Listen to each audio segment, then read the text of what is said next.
I'm Renaud Brossard. And I'm Franco Terrazano. And this is a Canadian Taxpayers Podcast, where we're dedicated to lower taxes, less waste, and more accountable government. In Deep Dive, we're going to be talking about how taxpayers can push back against the so-called Great Reset.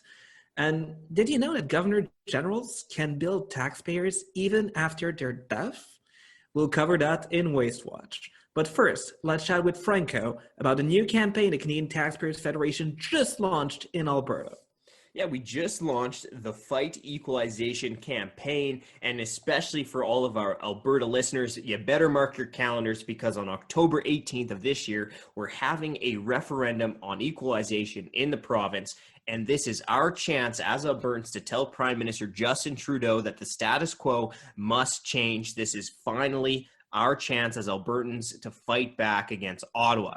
Now, Renaud, as you might be aware, complaining about equalization is a very popular hobby in my neck of the woods out here. But the CTF and our supporters, we're actually going to be doing something about it. And, that's why we're leading the campaign opposing equalization and to get a fair deal in Canada. And our listeners can join our campaign at fightequalization.ca for free. Okay, let's take a quick step back. So equalization is one of those issues where people have really, really strong opinion, mostly against it out west, kind of for it out east, but most people don't necessarily fully understand the program because it's much more complex than people think. So Franco, can you explain what equalization is very briefly for our listeners and why Alberta's equalization referendum is so important? Yeah, well, this is a really complex issue, and I think there's only like a handful of people who actually fully understand the equalization program. But fortunately, I sat down with former Alberta Finance and Energy Minister Ted Morton. Now, he's definitely one of those people who understands the program. And here's how he explained equalization and why it has been so unfair for Alberta taxpayers. Equalization is an attempt to say Canada has have provinces and have not provinces. They should all have roughly equal access to health and other social services. And so the government's going to redistribute money from the have provinces to the have not provinces so that all Canadians have a more or less equal service in terms of health and other social services. That's the theory, okay? That's the theory. In practice, it's been very political. Alberta hasn't gotten a dollar since the 1960s. In fact, if you do go back to the beginning, we're close over $600 billion net, $600 billion, that's over half a trillion dollars net losers in equalization. And lo and behold, Quebec, on the other hand, has collected, I think it's $497 billion over that same decade.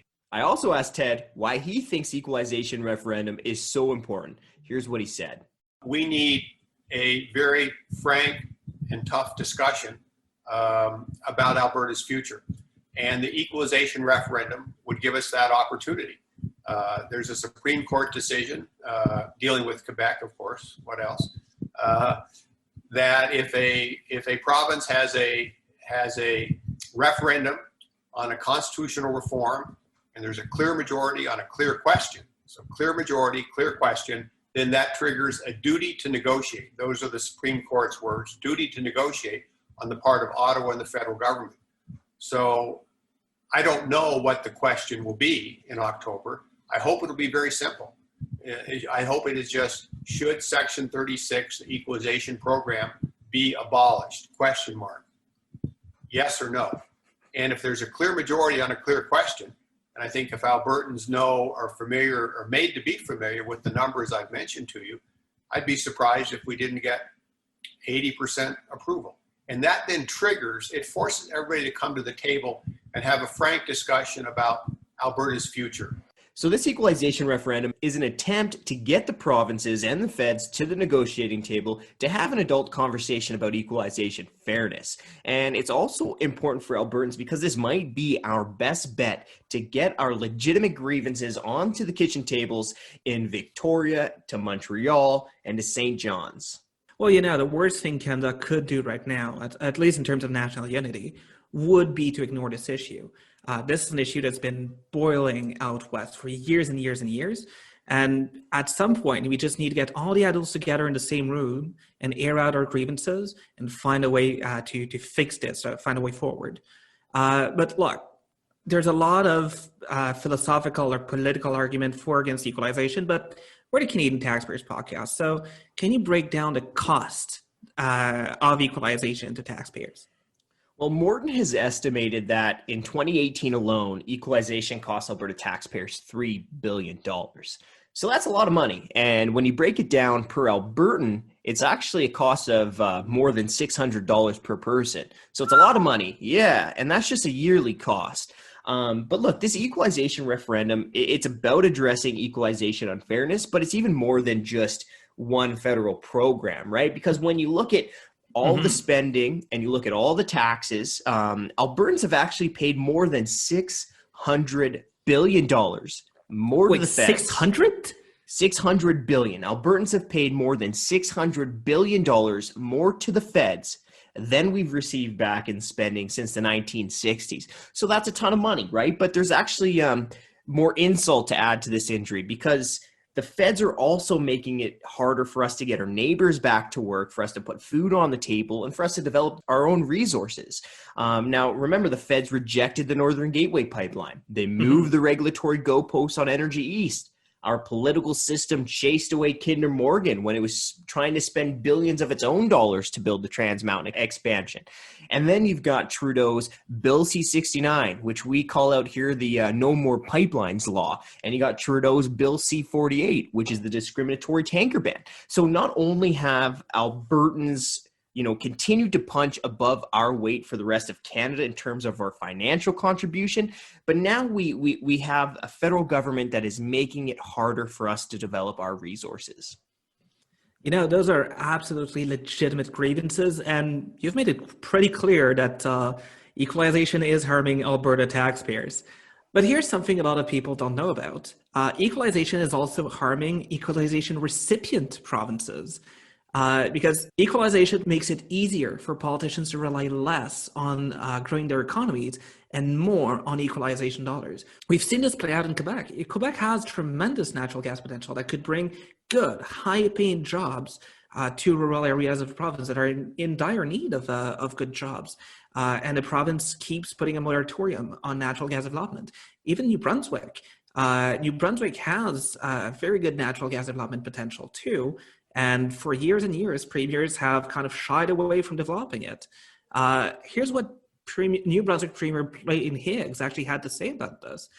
He said that reducing reliance on equalization would force provinces to develop resources and serve as a kind of reality discipline. Even Quebec Premier François Legault acknowledged that this was an issue and said he would like to reduce Quebec's reliance on equalization by increasing the province's wealth and increasing the average incomes in the province. As he put it, I would prefer to be beside Ontario or the Western provinces, but for that, the economy has to be prioritized. So Franco, it looks like there's some common ground here. Looks like equalization just doesn't really work for anyone. There can be some agreement about how to fix it and, make something better out of it.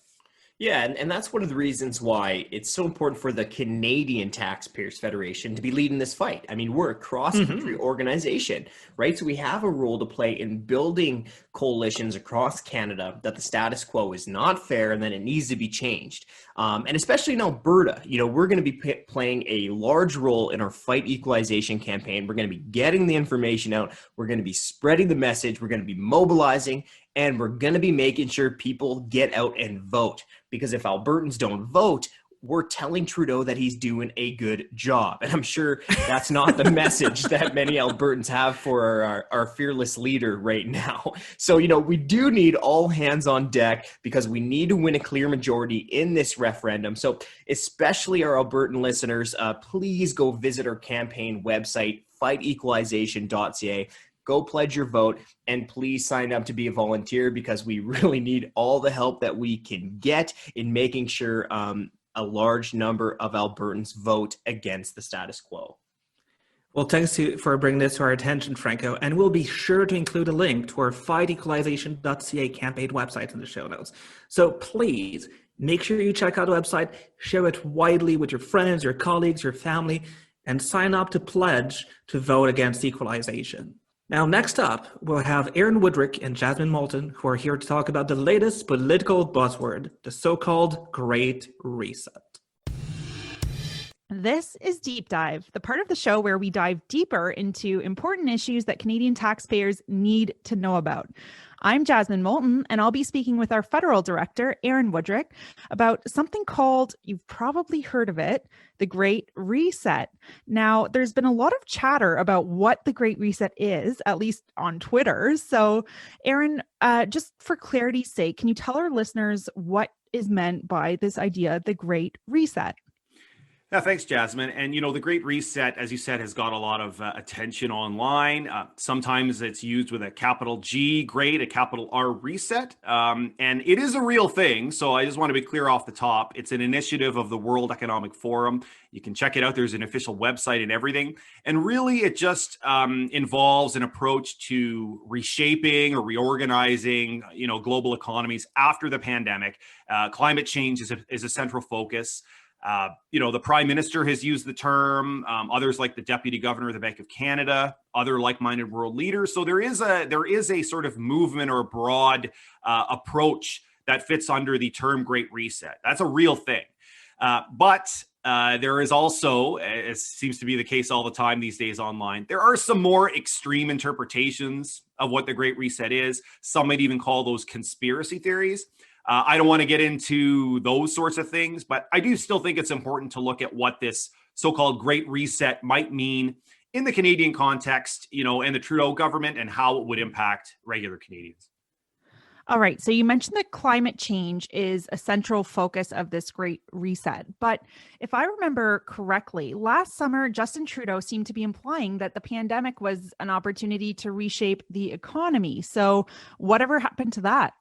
Yeah, they walked that one back fairly quickly, and I like to think that that's because he read the room. And others in his government realized that if you're talking about the pandemic as some sort of fantastic opportunity rather than the crisis that it is, that was pretty tone deaf and was not going to go over well with Canadians. And it certainly was not a blank check for him to spend on every pet project under the sun that he could dream up. All right. But Aaron, when you say he dialed it back, I mean, the federal deficit is massive. It's almost $400 billion this year alone. So what do you mean when you say he dialed it back? Yeah, he didn't dial back what he was spending now. I think what they dialed back was what they were planning to spend, starting last fall and this year. They've sort of put that off, again, because I think they realized that if they were, going to pivot, so to speak, to things like climate change as early as September of last year, that was really out of whack with where most people are. I think a lot of Canadians right now are focused on things like getting vaccines delivered and people getting them, jobs, people are concerned about the economy, and as simple things as schools and hospitals. Those things are top of mind for Canadians. So most people, frankly, are not looking for a quote unquote reset so much as they are looking to basically a return to how life was before the pandemic.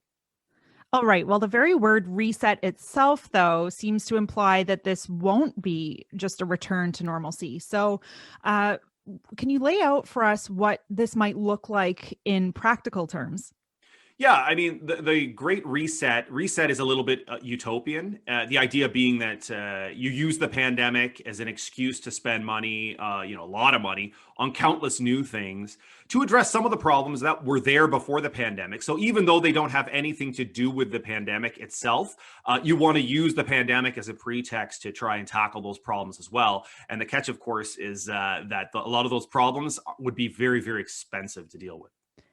Well, that's the thing, too, is that we already took on so much debt during the pandemic that really you'd think that they'd be shelving any sort of expensive pre-pandemic ideas instead of doubling down on them now that we can afford it even less. So you're saying they're doing the opposite of that right now. Yeah, and it's, I think, really unusual and counterintuitive. They're talking about things like government daycare programs and a pharmacare program, infrastructure and green spending. And, none of these were things that we could afford before the pandemic, and they weren't planning to spend on them before the pandemic. But suddenly now they're super keen to spend, even though they've just blown hundreds of billions that they'd never budgeted for. So I think most people, that would strike them as pretty counterintuitive, as now being the time that we should pile on even more debt when we just racked up so much that we hadn't planned on spending in the first place. Counterintuitive is a really polite way, Aaron, for you to describe their impulses. Most people, when they're broke, would think, wow, how can I maybe rein in spending? But, only politicians and really government could think of, after they've just racked up hundreds of billions of dollars in debt, their first thought is, how should we spend more? Yeah. And, perhaps the most tragic part is that so many of these climate change focused initiatives, they actually amount to making life more expensive for Canadians. There's going to be massive cost increases. I mean, you look at the carbon tax, they're raising that. They said they wouldn't, and they're doing it anyway.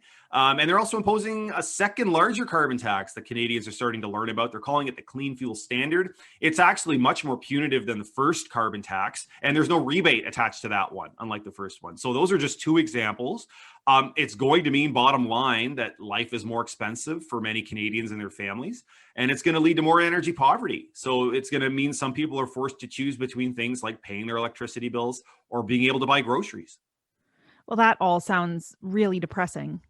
Yeah, and as if that's not depressing enough, take a stab at who you think is going to have to pay for all of this. Well, if I had to guess, I would think that Trudeau would tell us that billionaires would pay for all of it. Yeah, I think, and that's always the easy answer. I mean, the catch being there's just not very many of them. And, all the analyses, and I know you've done work on the wealth tax, there's just not enough money, nowhere near enough there to pay for all this stuff. So what it will mean is higher taxes for regular Canadians. And we're already seeing it happen. The carbon taxes I just talked about, payroll taxes went up January 1st, alcohol taxes, there's a Netflix tax coming. And in future years, everything from housing taxes to death taxes to income taxes to sales taxes, all of that is going to be on the table. So it's a pretty bleak outlook, to say the least. All right. Well, that all sounds awful. But now that you mention it, it really does sound familiar, because the Great Reset, when you say all of the things that it might mean, at the end of the day, it really just sounds like the same old ideas we've been hearing for years, just with new branding. Yeah, I think so. And perhaps that's their fixation on recycling. They're just recycling old ideas and giving them new names. And it is a lot of the same bad ideas, except they're turbocharged now. And the focus is overwhelmingly on climate change, almost to the exclusion of everything else. And I think that's notable because most people would agree climate change is important, environmental issues are important. But this government tends to rank it as more important than literally everything else all the time, 24/7, even when the policies that they implement do a lot of damage to Canada's economy and to Canadian families. Well, here at the CTF, we've always fought against higher debt, higher taxes, policies that make life more expensive for Canadians. So for our listeners, you can be sure that we're going to keep fighting against the Great Reset, since it just sounds like all of those things.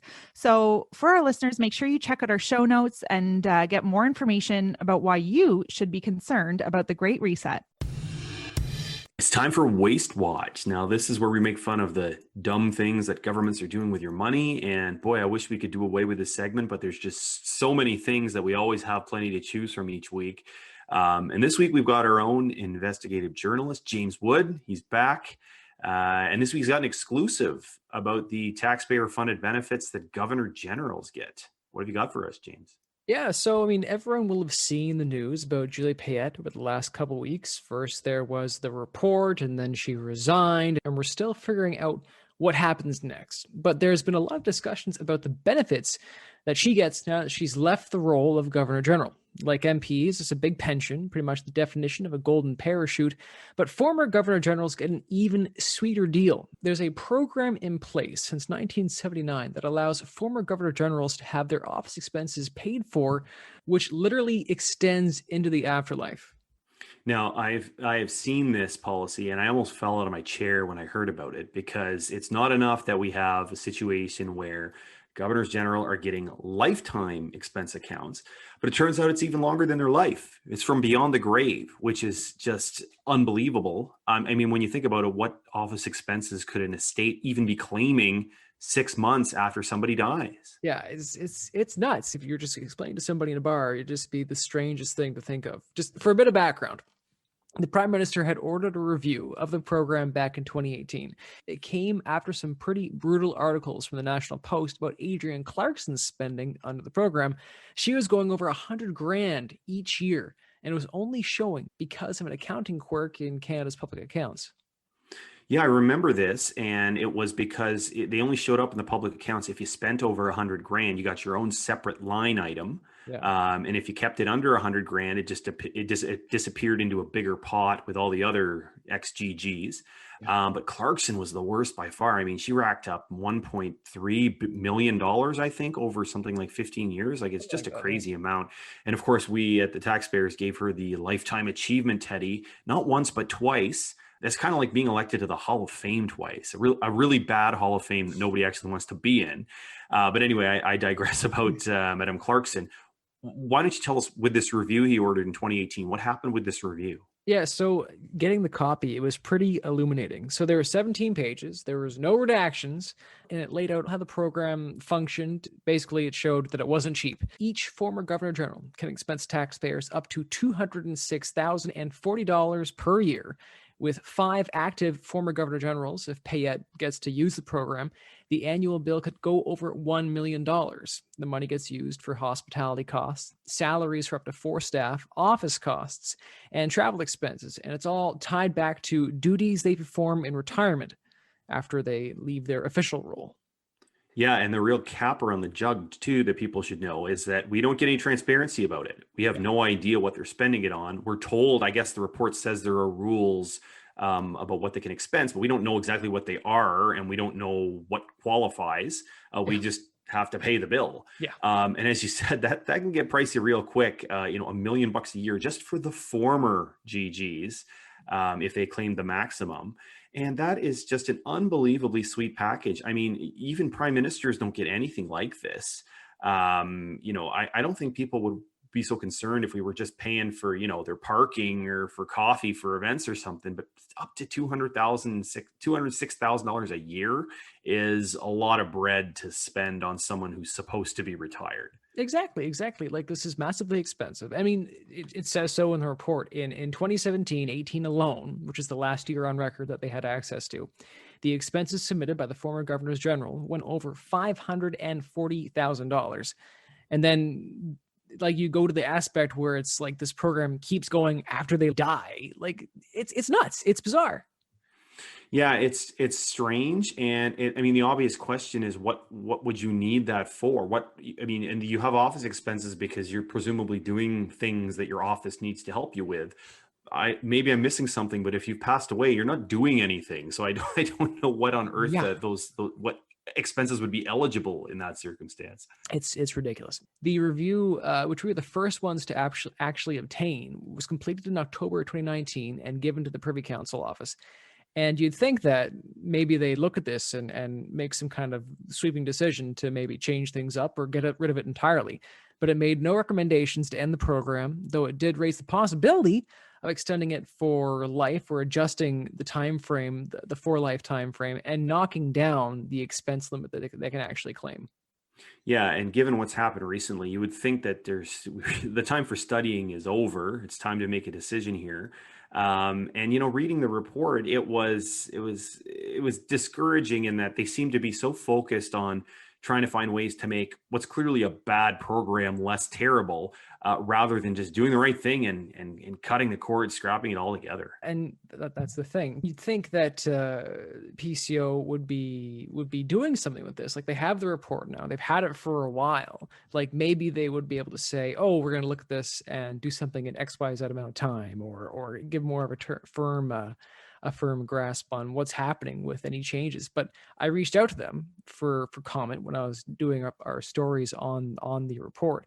And all they would tell me is, and I quote here, "Work continues to determine how best to ensure that the program continues to function in an effective manner." Now, putting that in plain language, there's no plan to stop this waste anytime soon. They also wouldn't even say whether or not it made it to the Prime Minister's office, and emails I obtained showed the review was basically forgotten during COVID-19. I would bet with Payette's recent chaos, it may get back onto people's desks, or at least I'd hope. I'd hope so. And, this seems to be a government that never wants to act until it's a crisis. And it's fair to say this has blown up in their face pretty bad.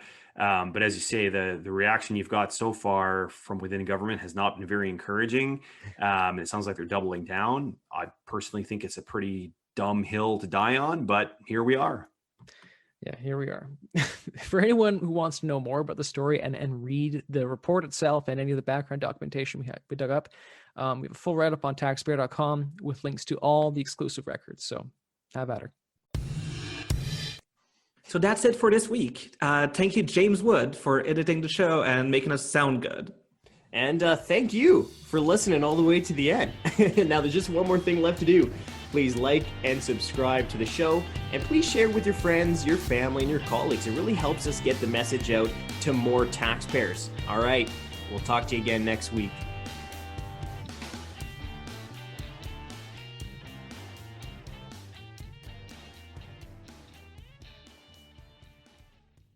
Hi, I'm Scott Hennig, President of the Canadian Taxpayers Federation. If you've got another minute, I'd like to ask you to think about the one person you know that would really enjoy listening to this podcast. Do us a favor and do them a favor and send them a quick note to let them know about it. At the Canadian Taxpayers Federation, we believe there is power in numbers. That's why we've worked so hard to build an army of taxpayers who are ready to push back. And we did it because people like you shared our work with that one person that they knew would really appreciate taking part. Thanks for listening. And thanks for doing your part to make Canada a better place.